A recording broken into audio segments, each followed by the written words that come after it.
दोस्तों, आज हम बात करते हैं इक्वेशन ऑफ टाइम की। बहुत सारे व्यूअर हैं जिन्होंने रिक्वेस्ट किया था equation of time and Twilight पर थ्योरी एंड उस पर आधारित जो भी न्यूमेरिकल है उसके बारे में वीडियो बना दें।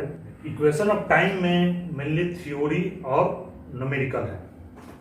इक्वेशन ऑफ टाइम में थ्योरी है एंड न्यूमेरिकल है।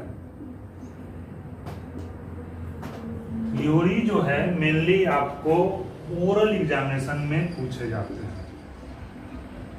थ्योरी मेनली ओरल एग्जामिनेशन में पूछे जाते हैं या कभी कभी डिफिनेशन भी है, डिफाइन इक्वेशन ऑफ टाइम, ये रिटेन एग्जाम में बाई चांस कभी कभी पूछ सकते हैं। अब हम अभी तक क्वेश्चन देखे नहीं है। न्यूमेरिकल जो है ये रिटेन एग्जाम में सेलेस्टियल नेविगेशन के पार्ट ए में दिया रहता है। हम डायरेक्ट इक्वेशन ऑफ टाइम के बारे में चर्चा कर रहे हैं। हम मान के चल रहे हैं कि आपको टाइम के बारे में बेसिक कॉन्सेप्ट आपको मालूम होगा। और दूसरी चीज, सेलेस्टियल नेविगेशन का जो भी न्यूमेरिकल सॉल्व करना है उसमें स्फेरिकल ट्रिग्नोमेट्री का बहुत बड़ा रोल होता है। और जिन्हें भी स्फेरिकल ट्रिग्नोमेट्री पर बहुत अच्छा कमांड नहीं है वो गांठ बांध ले कि उनसे सेलेस्टियल नेविगेशन का अच्छा क्वेश्चन, अच्छा न्यूमेरिकल, खासकर इक्वेशन ऑफ टाइम, ट्वाइलाइट, ये नहीं बनने वाला है। अतः आप लोगों को स्फेरिकल ट्रिग्नोमेट्री जरूर आना चाहिए और हम मान के चल रहे हैं कि आपको स्फेरिकल ट्रिग्नोमेट्री आता है। बात रही टाइम के बारे में बेसिक नॉलेज की, टाइम का बेसिक से एडवांस तक जितना भी थ्योरी है, जो भी कॉन्सेप्ट है और उस पर आधारित न्यूमेरिकल है, उसका भी मैं वीडियो जरूर बनाऊंगा एंड स्फेरिकल ट्रिग्नोमेट्री का भी लेक्चर लेंगे। लेकिन अभी एग्जाम की वजह से डायरेक्ट मैं इक्वेशन ऑफ टाइम की चर्चा कर रहा हूं। इस लेक्चर में मैं टाइम के बारे में बेसिक चीजें नहीं बताऊंगा। चलिए अब हम सीधे टॉपिक पर आते हैं, equation of time. Equation of time समझने से पहले आप लोग जानते होंगे डे। डे किसे कहते हैं? जब अर्थ, मान लेते हैं ये अर्थ है, ये इसका एक्सिस है। अर्थ जो है अपने एक्सिस पर कंप्लीट 360 डिग्री का एक रोटेशन जब लगा देती है तो वन डे कंप्लीट हो जाती है। यदि अर्थ, यही अर्थ सन के रिस्पेक्ट में, सन के, मान लेते हैं यहां पर सन है, यहां पर सन है, सन के रिस्पेक्ट में यदि वन रोटेशन 360 डिग्री का एक कंप्लीट रोटेशन लगाती है तो हम कहते हैं वन सोलर डे कंप्लीट हो गया। अब यहां तक समझ गए होंगे डे और सोलर डे। सोलर डे जो है वह 2 टाइप्स का होता है। सोलर डे 2 टाइप्स का होता है। एक होता है apparent solar day,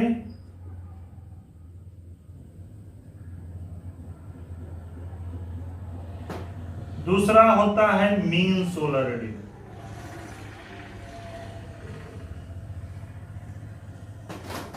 apparent solar day उसे कहते हैं जब अर्थ अपने एक्सिस पर 360 डिग्री का complete rotation with respect to true sun पूरा करता है। ये अपरेंट सोलर डे किसके रिस्पेक्ट में है? With respect to true sun. True sun किसे कहते हैं? वो सन जो हम देखते हैं, मतलब sun which is appear, sun which is appear, जो डेली के डेली हम लोग देखते हैं जो सन, उसके रिस्पेक्ट में यदि अर्थ एक कंप्लीट रोटेशन अपने एक्सिस पर पूरा करता है तब हम उसे कहते हैं अपरेंट सोलर डे। इसलिए इसका नाम अपीयर से संबंधित अपरेंट रखा गया है, जो हमें पर डे अपीयर होते हैं। जो सन हम लोग डेली के डेली देखते हैं उसे ही अपरेंट सन कहते हैं और उसे ही ट्रू सन कहते हैं। आप सभी लोग जानते हैं अपरेंट सोलर डे का ड्यूरेशन जो है फिक्स नहीं है, not fixed duration. Apparent solar day का ड्यूरेशन फिक्स नहीं है। अब फिक्स क्यों नहीं है? Due to eccentricity of the earth orbit. Eccentricity of earth orbit means earth का जो ऑर्बिट है अराउंड द सन वो पूरे के पूरे सर्किल नहीं है।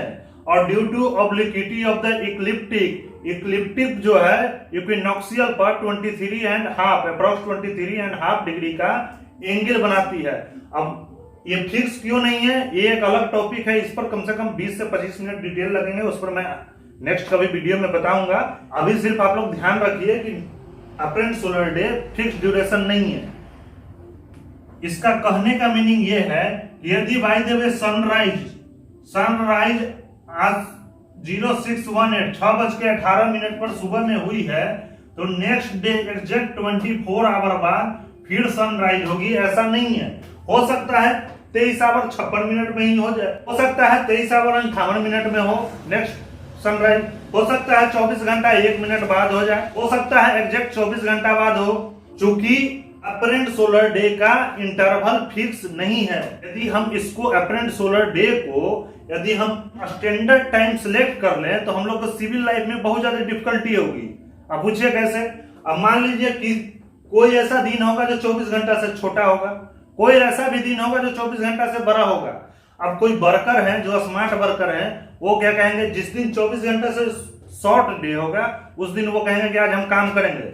जिस दिन 24 घंटा से ऊपर का बड़ा डे होगा, अपरेंट सोलर डे चूंकि फिक्स नहीं है, उस दिन कहेंगे कि कुछ बहाना मार देंगे, कहेंगे कि हम काम नहीं करेंगे। दूसरा कि जो हम लोग वॉच पहनते हैं, वो वॉच जो है अपरेंट सोलर डे के हिसाब से नहीं चलता है, वो वॉच जो है वो मीन सोलर डे के हिसाब से चलता है।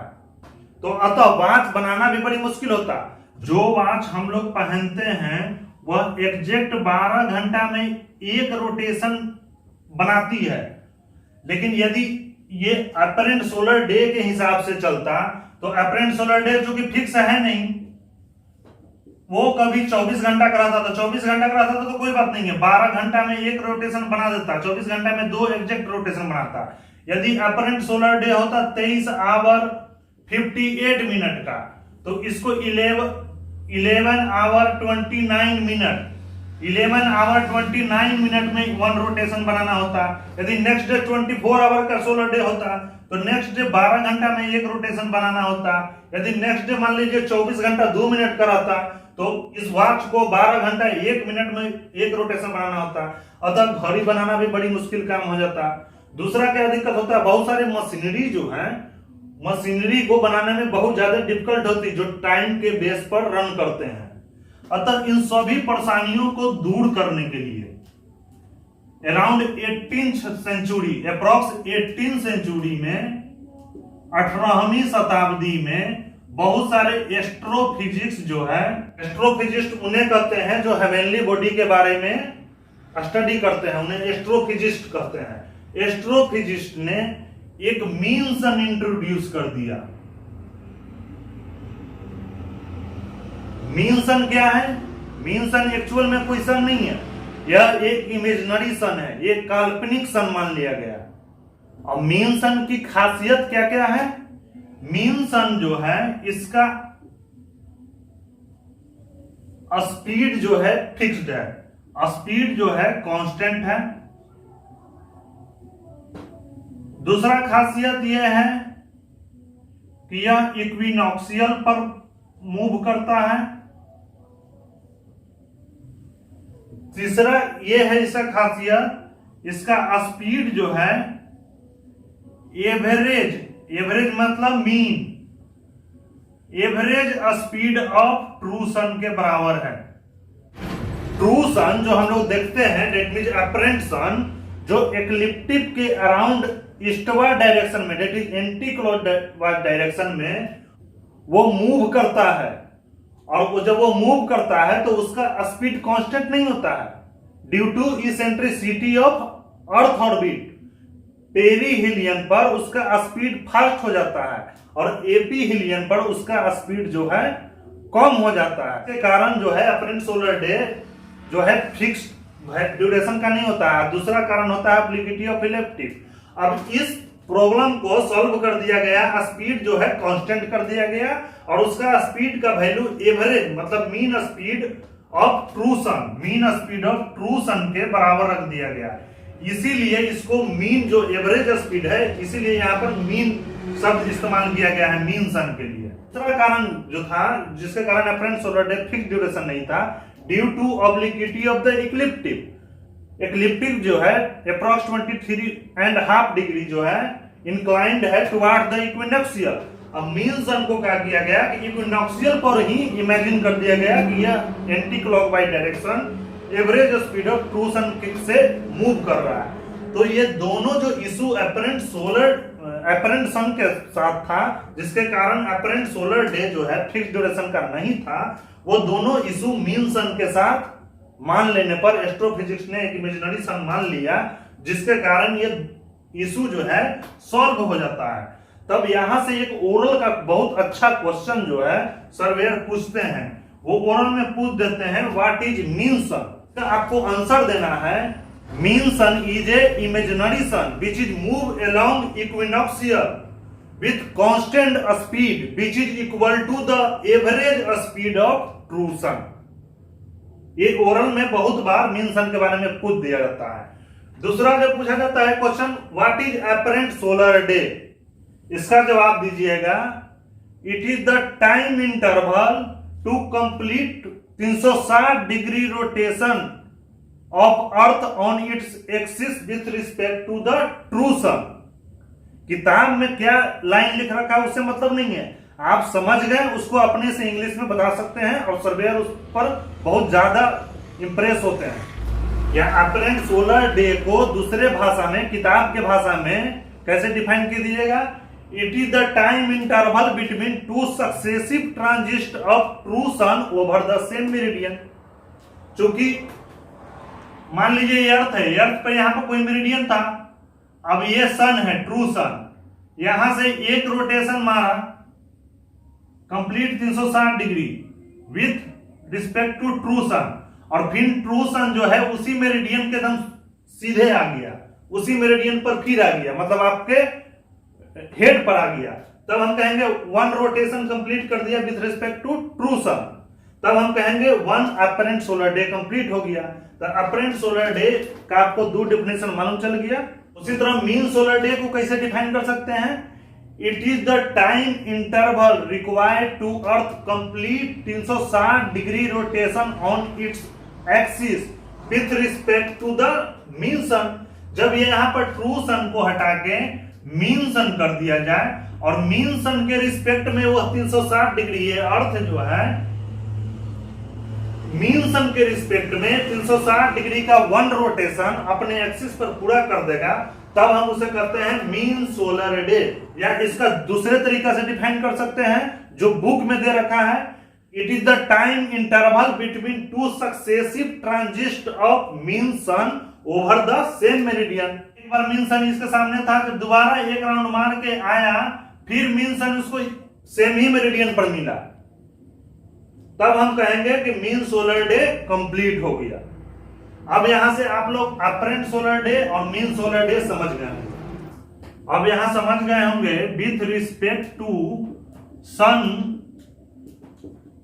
टाइम दो तरीका के होता है। सन के रिस्पेक्ट में टाइम दो तरीका के होते हैं, एक होते हैं अपरेंट टाइम। अपरेंट टाइम किससे रिलेटेड है, ट्रू सन से। जो सन हमें एपियर होते हैं डेली, अपरेंट सन, ट्रू सन को ही अपरेंट सन बोला जाता है क्योंकि यह डेली एपियर होते हैं। जो सूर्य भगवान को हम डेली देखते हैं वही उन्हीं ही हमें ट्रू सन या अपरेंट सन करते हैं। एक दूसरा टाइम है मीन टाइम। सन के संदर्भ में दो टाइम डिफाइन करते हैं, एक अपरेंट टाइम, एक मीन टाइम। मीन टाइम किससे रिलेटेड है, मीन सन से। ये कैसा सन है, इमेजिनरी सन, एक काल्पनिक सन है, एक्चुअल में कोई सन नहीं है, कैलकुलेशन की वजह से और जो परेशानी थी उसको हटाने के लिए एक इमेजिनरी सन इंट्रोड्यूस कर दिया गया।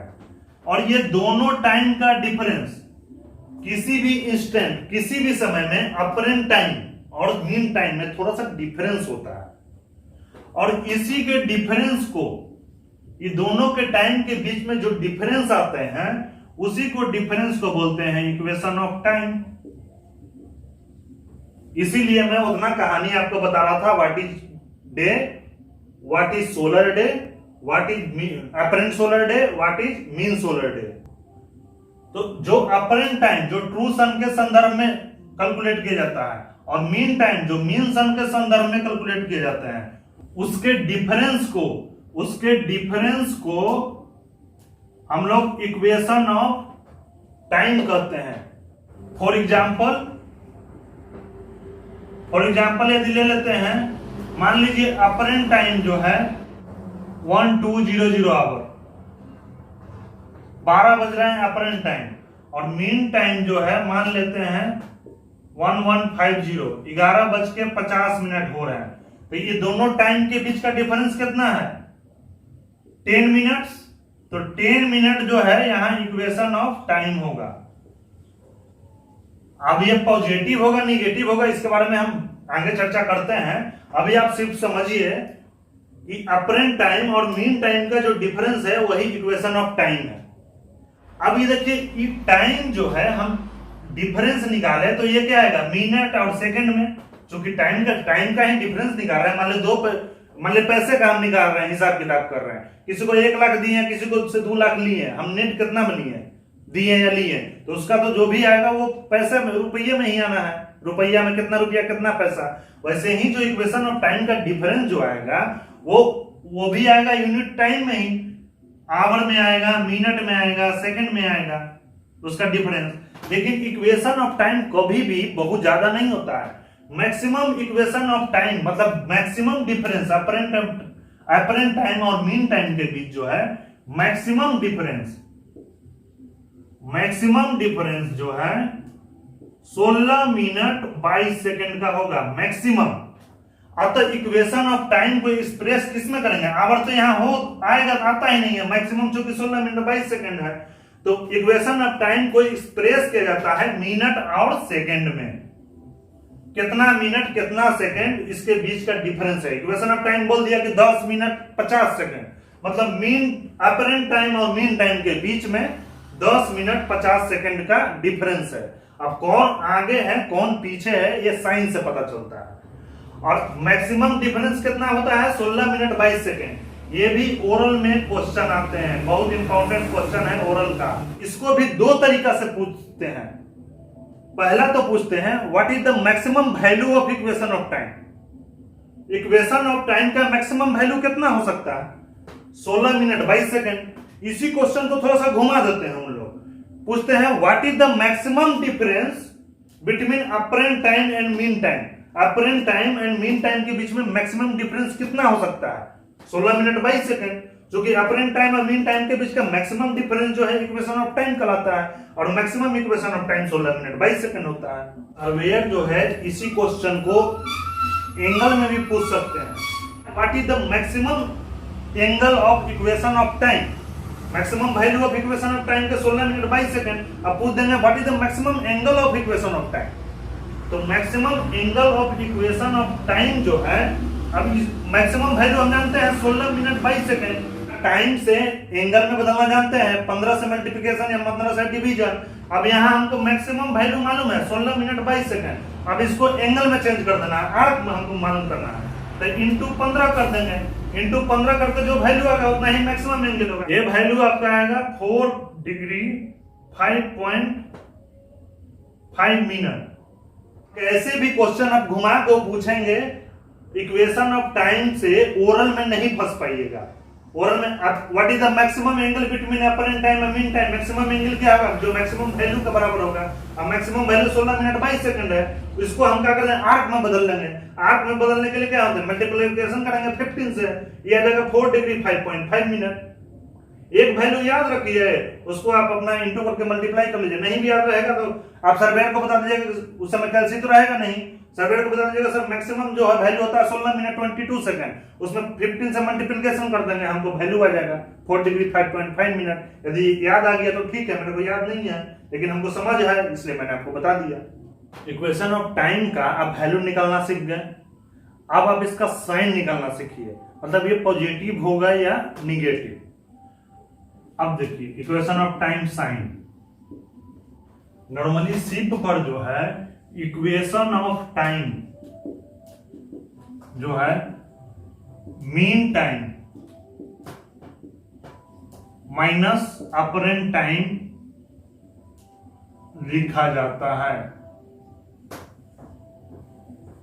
ये शिप की बात कर रहे हैं। नॉर्मली जितने भी शिप हैं, चाहे वो नेवी के हो, चाहे वो कोस्ट गार्ड के हो, चाहे वो मर्चेंट वेसल हो, चाहे वो रिसर्च वेसल हो, मतलब पानी पे जितने क्राफ्ट चलते हैं, यूजुअली जो है इक्वेशन ऑफ टाइम जो है मीन टाइम में से अपरेंट टाइम को घटाते हैं। इसका डेफिनेशन क्या कहता है इक्वेशन ऑफ टाइम का? It is the difference between apparent time and mean time. ये कहता है अपरेंट टाइम और मीन टाइम के बीच जो डिफरेंस है वही हो इक्वेशन ऑफ टाइम है। लेकिन ये भी तो हो सकता है, हो सके अपरेंट टाइम कभी ज्यादा हो, मीन टाइम कम हो, कभी मीन टाइम ज्यादा हो, कभी अपरेंट टाइम कम हो। तो लेकिन शिप पर जो है हम लोग जो नॉर्मली यूज किया जाता है mean time minus apparent time. अब तो यहां क्या होगा, यदि मीन टाइम जो है बड़ा है, mean time greater than apparent time, mean time बड़ा है अपरेंट टाइम से, तो 12 में से छोटा घटाएंगे तो पॉजिटिव आएगा, तब इसका साइन क्या होगा, इक्वेशन ऑफ टाइम जो है पॉजिटिव होगा। यदि मीन टाइम जो है लेस देन अपरेंट टाइम से कम है, छोटा में से बड़ा वैल्यू को घटाएंगे तो ये कैसे आएगा, निगेटिव। अतः यदि इक्वेशन ऑफ टाइम को नॉर्मली जो है हम लोग सिफर जो है हमेशा mean time minus apparent time करते हैं, और यदि मीन टाइम बड़ा होगा अपरेंट टाइम से तो इक्वेशन ऑफ टाइम क्या होगा, पॉजिटिव। यदि mean time less than apparent time है तो इक्वेशन ऑफ टाइम निगेटिव है। तो ओरल एग्जाम में ये भी पूछे जाते हैं इक्वेशन ऑफ टाइम जो है पॉजिटिव कब होगा, when equation of time positive कब होगा, हम जान रहे हैं फॉर्मूला ये रख लीजिए, mean time minus apparent time. Mean time जब बड़ा होगा तब हमारा इक्वेशन ऑफ टाइम जो है पॉजिटिव होगा, ये इक्वेशन ऑफ टाइम जो है पॉजिटिव होगा। और जब मीन टाइम जो है लेस देन अपरेंट टाइम है होगा तब हमारा इक्वेशन ऑफ टाइम निगेटिव होगा। हम नॉर्मली सिर्फ पर यही यूज किया जाता है, लेकिन ये साइन जो है depend on user to user होता है। एस्ट्रोनॉमर जो है, एस्ट्रोनॉमर उनसे कहते हैं जो स्पेस शटल में, जो अंतरिक्ष में जाते हैं, अंतरिक्ष यात्री, जैसे हम लोग शिप में ट्रेवल करते हैं सीफरर कहा जाता है, जो स्पेस शटल से जाते हैं उन्हें एस्ट्रोनॉमर कहा जाता है। एस्ट्रोनॉमर जो है सीफरर से उल्टा इक्वेशन ऑफ टाइम का साइन कन्वेंशन रखते हैं, वो इक्वेशन ऑफ टाइम निकालते हैं apparent time minus mean time. तो ये हम लोग का सीधे उल्टा हो जाता है, यदि अपरेंट टाइम बड़ा है मीन टाइम से तो उन लोग का पॉजिटिव आएगा, लेकिन हम लोग का क्या रहता है, निगेटिव। तो ये डिपेंड है यूजर टू यूजर। और एक चीज आपको और बता देते हैं, यूएस नेवी जो है, यूएस नेवल लेबोरेटरी, नेवी नहीं, यूएस नेवल लेबोरेटरी जो है, यूएस नेवी का जहां रिसर्च सेंटर है, वो एस्ट्रोनॉमर वाला साइन कन्वेंशन यूज करता है, वो अभी भी apparent time minus mean time करता है। और तो इसमें ज्यादा बहस नहीं करना रखना है, ये सिर्फ आपको नॉलेज पर्पस से बता दिया गया है, और डिफिनेशन में भी कहीं ऐसा लिखा हुआ नहीं है किसमें से किसने घटाना है। वो सिर्फ दिया है इक्वेशन ऑफ टाइम मतलब it is the difference between apparent time and mean time. जो बड़ा है उसमें से छोटा को घटा दीजिए, वही उस हमारा जो है इक्वेशन ऑफ टाइम होगा। लेकिन सहूलियत के लिए कौन बड़ा है कौन छोटा है, वहां पर साइन कन्वेंशन जरूरी होता है। तो साइन कन्वेंशन शिप के लिए ये हम आपको सिर्फ नॉलेज पर्पस से बताया है। शिप पर सीफरर जो है हमेशा मीन टाइम में से अपरेंट टाइम को घटाते हैं। मीन टाइम मतलब घड़ी वाला समय।